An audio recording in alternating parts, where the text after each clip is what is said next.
Hello, donc avant de commencer la vidéo, je vais faire un petit disclaimer parce que voilà, évidemment, j'ai regardé du Wikipédia sur la vidéo des Ressentis, alors il y en a, ils étaient pas contents. Donc tout ça pour dire que c'est un react, un live, c'est pour rigoler, on se prend pas le chou, on react à chaud. Je suis pas spécialiste des pyramides, donc forcément je dis des trucs selon mes propres connaissances. Donc je vous invite à aller voir d'autres sources à ce sujet. Des gens ont parlé de ce documentaire et des pyramides avant moi, ils sont très compétents, ils ont fait des choses très bien, donc vous trouverez ça en barre d'infos, et je pense notamment à la vidéo des Revues du Monde, qui résume un petit peu tous les soucis de ce documentaire, vu qu'elle réagissait à la vidéo de Squeezie, et je vais m'aider d'ailleurs de tout ça pour compléter cette vidéo. Donc voilà, no stress, vous inquiétez pas, je me considère pas égyptologue, et je vous invite à aller voir tout ça. Voilà, bonne vidéo. Alors là, alors là, calmez-vous. Mais les Égyptiens, ils étaient fans de Star Wars, vous saviez pas?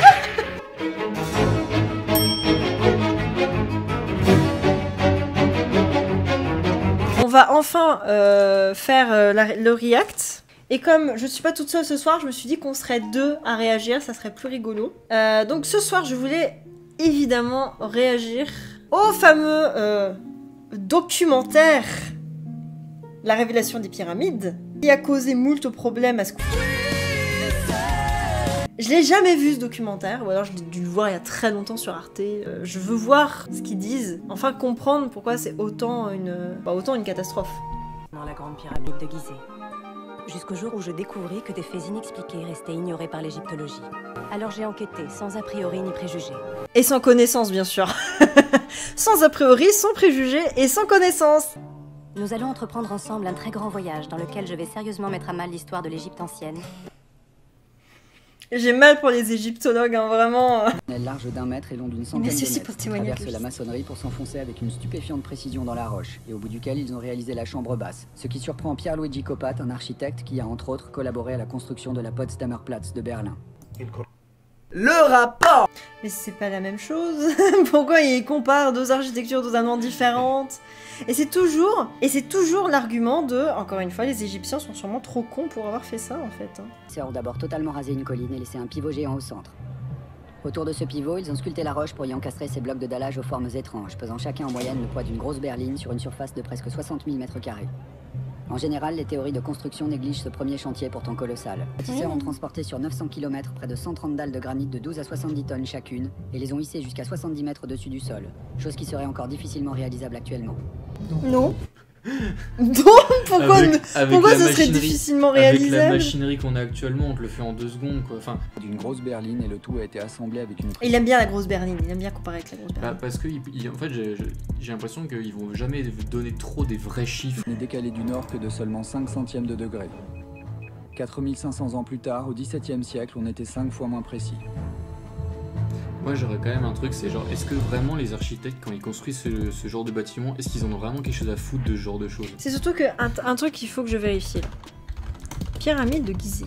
De quand elle date? 4ème dynastie, ça date de quand? Allant de 2670 à 2450. Les mecs ont quand même pas construit les pyramides dès le début, quoi. Je veux dire, moi, ce qui me fait rire, c'est que t'as l'impression que, encore une fois, l'Égypte antique a duré 10 ans, alors que ça a duré 3000 ans. En 3000 ans, ils ont largement eu le temps de se perfectionner. 3150, 2670, on est à 500 ans. Oh, en 500 ans, t'as le temps de t'améliorer pour trouver la bonne technique pour construire tes pyramides, quoi. Ouais, et puis pour le coup, effectivement, les mathématiques telles que nous on les a formalisées, effectivement, c'était des trucs qui n'y avaient pas à l'époque, mais sûrement leur d'autres propre techniques, forme. Bah, c'est ça. En fait, c'est qu'à un moment donné, on a aujourd'hui les pyramides de Gizeh parce que c'est, encore une fois, comme les cailloux, quand avec les Ressentis, c'était le même problème. Ça nous est parvenu jusqu'à nous. Donc c'est que c'est la version, la V finale en fait. Mais avant, il y a peut-être dû avoir une V1, une V2, une V3, une V4 qu'on n'a pas conservée en fait. C'est comme les cathédrales. Au début, en fait, je prends toujours cet exemple parce que pour moi, les cathédrales, c'est le meilleur exemple. Ça s'est passé sur un temps beaucoup plus court et pourtant, ils ont vachement progressé sur ce temps-là parce qu'au début, les cathédrales, elles s'effondraient sur elles-mêmes parce que les mecs n'avaient pas encore maîtrisé la technique pour que ça puisse rester debout alors que, bah, forcément, la structure n'était pas la même. On a rajouté les contreforts pour pouvoir maintenir la cathédrale ou l'église en place. Et il y a une église, je sais plus son nom, où ils ont carrément, encore aujourd'hui, on les a, des poutres poutre énorme en bois en haut parce qu'en fait ça était en train de s'effondrer, de s'affaisser en fait sur lui-même. Bon, je vais un petit peu corriger ce que j'ai dit parce que voilà, historienne de l'art oblige de formation, je me suis dit que j'allais quand même arrêter de dire des conneries. Donc ce que j'ai dit en live, c'est un petit peu les bribes qu'il me restait de ce que j'avais vu, mais il s'agit en fait de la cathédrale de Beauvais, et ce dont je parle, c'est pas les cathédrales de manière générale, mais l'art gothique, l'architecture gothique, parce que le but de l'architecture gothique, c'était d'élever les édifices et de réduire l'épaisseur des murs un maximum pour pouvoir avoir un maximum de fenêtres, un maximum de lumière. Et c'est là où la cathédrale de Beauvais elle est intéressante, parce que c'est l'une des premières cathédrales d'art gothique, et en fait, les mecs au XIIIe siècle étaient tellement déter à élever les édifices et à plus trop faire gaffe et du coup à réduire l'épaisseur de tous des arcs, etc., que elle s'est effondrée en 1284 à cause d'une tempête, et donc après ils se sont dit bon, on va peut-être essayer de corriger tout ça. Et en fait les espèces de poutres dont je parle, elles ont été rajoutées bien plus tardivement au XVIe siècle, parce qu'en fait cette cathédrale a mis beaucoup de temps à être construite, et en fait ils sont là tout simplement pour consolider l'édifice parce qu'il a continué à être construit à ce moment-là. Globalement, c'est ce que je voulais dire. On revient à la vidéo. La pyramide aurait été construite en 20 ans. Un rapide calcul donne une idée de ce que cela représente en termes de construction. 20 ans, à raison de 12 heures de travail par jour, 365 jours par an, avec au moins 2 millions de blocs de pierre, ça représente un bloc, extrait, taillé, hissé et ajusté toutes les 2 minutes 30 environ. Alors ça par contre je sais pas d'où est-ce qu'ils le sortent. Autant qu'ils nous disent bon 20 ans de travail, 12 heures par jour, d'accord. Mais le problème c'est qu'ils prennent pas en compte le nombre d'ouvriers. Parce que si par exemple t'as 500 000 ouvriers sur ton chantier, bah tu vas aller vachement plus vite que si par exemple... C'est pas comme si les Égyptiens ils étaient pas connus pour avoir beaucoup d'ouvriers sur leur chantier quoi. Bon, et puis même on va dire que bon... ils avaient de la main d'œuvre. Oui, et puis même on va dire que les conditions de travail, t'avais pas de syndicat à l'époque. Hein. C'est ça. S'il vous plaît. Oui? Pas content, pas content, pas content, pas content. Alors il faut savoir qu'il y a des gens qui ont fait les calculs, notamment Monsieur Sam, il a fait toute une vidéo sur les pyramides, et il explique que on estime entre 20 000 et 60 000 le nombre d'ouvriers qui travaillaient sur les pyramides. Donc en prenant le nombre le plus petit, les 20 000 ouvriers, et ben il a calculé que ça ferait 5 blocs par an et par ouvrier. Donc ils ont le temps, sachant que, un truc que j'avais pas saisi quand on a regardé le documentaire, ça serait 2 minutes 30, mais genre pour mettre les pierres une par une. Ce qui est totalement con, puisque les pierres, forcément, chacun avait son boulot et qu'on faisait tout en même temps. Vous imaginez, genre, il y a une file d'attente pour mettre la pierre, puis la deuxième, puis la troisième, faut attendre que Gérard devant, il ait fini de tailler la sienne pour que toi tu puisses mettre la tienne. C'est totalement débile. Donc en plus de ça, il y a aussi cette question-là que j'avais pas du tout comprise. 8e prouesse. Sachant que les bâtisseurs ne connaissaient ni la roue, ni le fer et l'acier, c'est donc avec des burins de cuivre, des maillets de pierre, des cordes de chanvre et beaucoup d'astuces qu'ils auraient réalisé la dernière... Et beaucoup d'astuces. Comment résumer le savoir-faire égyptien? Et beaucoup d'astuces. C'était du do-it-yourself finalement. Salut les filles, alors aujourd'hui je vous retrouve pour une nouvelle vidéo DIY où je vais vous apprendre à faire une pyramide avec du masking tape et des feuilles colorées. C'est parti.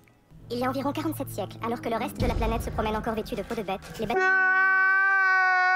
Et là, on est... Pyramide de Gizeh, elle disait, on était en 2640 machin, avant Jésus-Christ, alors ça doit être l'âge du bronze ou l'âge du fer. On a dépassé les peaux de bête normalement, hein. C'est un petit peu plus sédentarisé, on a de l'agriculture, on a des échanges internationaux, on sait faire plein de choses, hein. On n'est pas non plus des bouseux couverts de peau de bête, merci, au revoir. La préhistoire ne s'est pas arrêtée au début de l'Antiquité, hein. On faisait ce genre de choses, quoi. Ça allait bien. C'est pour des gens qui portaient des peaux de bête, ça allait plutôt bien. En 20 ans, avec ceci. Moi aussi avec un bout de caillou, je peux te faire une précision en dixième de millimètre. Ils ont fait tout ça avec un bout de caillou. Mais bien sûr, évidemment. C'est que concernant la Grande Pyramide, il ne s'agit en fait que d'opinion. Et à ce jour... J'aime bien, on passe du... Pardon. C'est juste que... On va s'intéresser qu'aux faits. Mais c'est que des opinions en fait. Voilà, en fait, tout ce qu'il y a actuellement... Ils se positionnent comme eux, ils vont apporter les faits parce que finalement, les égyptologues, eux, ils disent juste leur avis en fait. Bah, franchement, quand le mec il fait des mesures de la pyramide, c'est des opinions. Et les archéologues, ils donnent leur avis. Rien n'a jamais été démontré. Oh là là là là là là. Non mais ils ont du culot quand même, hein. Ils ont du culot. Ils ont du culot. Surtout que j'apprécie. rien n'a jamais été démontré et là t'es... Bah écoute, Je pense que si je tape construction des pyramides dans un moteur de recherche de textes de revues scientifiques, etc., je pense que j'aurais ça un paquet de trucs. Par contre, ton documentaire de merde là. D'autant plus que ces blocs ont été assemblés sans ciment, c'est-à-dire c'est vraiment de la pierre brute contre de la pierre brute. Ça c'est absolument prodigieux. Alors ça me fait rire, j'avais déjà entendu parler de cet argument dans le documentaire comme quoi « Oh là là, c'est sans ciment, c'est fou !» Je crois que c'est technique de la pierre sèche, hein, où en gros bah tu mets pas de mortier. Et en gros la construction en pierre sèche c'est tu assembles des cailloux sans mortier. Voilà. Alors je me suis quand même un petit peu renseignée parce que ça m'intriguait cette histoire de pierres sèches, hein, parce que en général les pierres sèches c'est plus pour des murs, etc. Et en fait les pyramides elles sont faites de 3 couches, c'est comme des oignons. Globalement à l'intérieur vous avez un amas de gravats qui est mélangé avec du ciment, puisque les Égyptiens savaient faire du ciment, donc cet amas de gravats ça permet d'avoir une base un petit peu solide, donc c'est un peu du tout venant. Ensuite vous avez une deuxième couche avec des pierres grossièrement taillées, juste pour avoir la structure, hein, on va dire. Une base un peu solide pour que la pyramide tienne. Et ensuite, à la fin, vous avez la couche finale, les pierres de parement, très bien taillées, qui ne sont pas d'ailleurs taillées au millimètre près, ou en tout cas certaines d'entre elles, hein, il y en a plein, elles ne sont pas aussi bien taillées, mais dans tous les cas, forcément, ce sont des pierres beaucoup mieux taillées, lissées, pour que ce soit joli à regarder. Donc en fait, on sait très bien comment sont faites les pyramides, et c'est pas juste des pierres posées les unes sur les autres, puisqu'on a une structure solide à l'intérieur des pyramides. Voilà. Pour les ajuster avec ce genre d'outils, n'a jamais été refait autrement qu'avec des petits dessins dont les égyptologues sont friands. Dédain dans cette phrase. Ils aiment bien les petits dessins. C'est vrai qu'ils ont pas fait plusieurs années d'études pour essayer de se renseigner sur la question, alors que nous on fait un putain de documentaire fait avec nos pieds. Pensant que les bâtisseurs semblaient adeptes de cette devise, pourquoi faire simple quand on peut faire compliqué? Parce que c'est plus solide.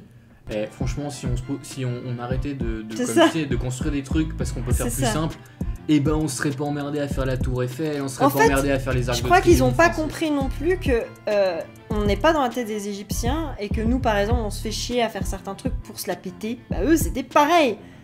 Versailles c'est pareil. Pourquoi faire simple quand on peut faire compliqué? Le mec il a fait allez, on va faire un château sur des marais. Ça me semble pas mal comme idée. Avec un château de plusieurs milliers de pièces et tout ça. Mais pourquoi? Parce que c'est son chef-d'œuvre. Et bah les Égyptiens, le pharaon, c'est pareil quand il construit sa pyramide. C'est son chef-d'œuvre, c'est ce qui restera après lui, c'est son tombeau. Enfin c'est symbolique. Je suis pas dans la tête des Égyptiens, mais ça me paraît très logique que le mec il se dise attends, on va faire un truc chiadé mon gars, parce qu'il faut que ça dure dans le temps. Et il faut que ça montre qu'on n'est pas des nuls, quoi. Comment avait-on réalisé 40 000 pièces aussi parfaites alors qu'on sortait tout juste de la même? Aussi parfaite, encore une fois, t'as un biais de sélection. Attends, c'est les seuls qui ont survécu. Qu'est-ce qu'elle est en train de dire là? On vient juste de sortir du paléolithique. Oh, c'est pas normal. Meuf, on est à l'âge du bronze en fait. Et à l'âge du fer, genre c'est bon là, on a des techniques, on sait faire des vases, des cratères et tout. On fait que ça. Mais ta gueule! En fait, pour elle, il y a eu la préhistoire, et après, il y a eu la romantique. Il y a rien eu entre les deux. Là, elle est en train de dire, on sort du paléolithique. Le paléolithique, c'est 14 000 ans avant Jésus-Christ. Après, on a eu ce qu'on appelle le néolithique, où bizarrement, on a commencé à avoir beaucoup plus de techniques et à se sédentariser avec l'agriculture et tout. Et après, du coup, âge du bronze, âge du fer. Donc, on n'est même pas sur les bonnes périodes, là, en fait. Cette chose taillée, c'est l'obélisque inachevé. 42 mètres de hauteur pour 1300 tonnes, c'est-à-dire haut comme un immeuble de 15 étages pour le poids de plus de 850 grosses berlines. Oh, mais vous allez arrêter avec vos berlines. Mais ça suffit, vous avez un traumatisme. Je suis sûr que Jacques Grimaud venait de s'acheter sa première berline. Ça, il s'est acheté sa berline, et du coup, à chaque fois, il était en mode t'as vu comment elle est grosse ma bagnole? C'est ça. Personne n'avait jamais pu transporter et lever des statues aussi lourdes. C'était le seul exemple connu sur la planète. N'y tenant plus, j'osais la question qui allait faire de moi une hérétique. Oh, excommunication! Hérétique! Au bûcher! C'est le bûcher! Mais c'est quoi ce ton de documentaire hyper dédaigneux et en mode vraiment pédant, quoi? Oh, mais c'est insupportable. Ce ton, mais il est horrible. Voici les hiéroglyphes les plus troublants jamais découverts. L'image est authentique et n'a pas été retouchée. Alors moi personnellement je parie que celui-là elle va dire que c'est un avion de chasse. C'est ça, c'est chelou, ça c'est chelou. Je crois que celui-là c'est un tank. Un hélicoptère. Ah yes. J'avais raison. Attention, l'avion de chasse. Yes, l'avion de chasse, tu l'avais. Représentation. Alors là. Non, alors là calmez-vous. Non, Mais les Égyptiens, ils étaient fans de Star Wars, vous saviez pas? Ah, je le l'avais chat, dit, tu le l'avais chat. dit, tu Je l'avais l'avais dit. dit. Mais je la connais cette image, elle a été tout simplement déformée et abîmée avec le temps. Non mais c'est surtout Non, et que... puis même. À quel moment tu interprètes des trucs actuels sur des trucs anciens? C'est ça, c'est moi, de ça la me fait toujours pareidolie, rire. c'est comme quand tu C'est de la... regardes Oui, les- c'est de la pareidolie. C'est comme quand tu regardes les nuages et tu dis, ah, ça ressemble à tel truc.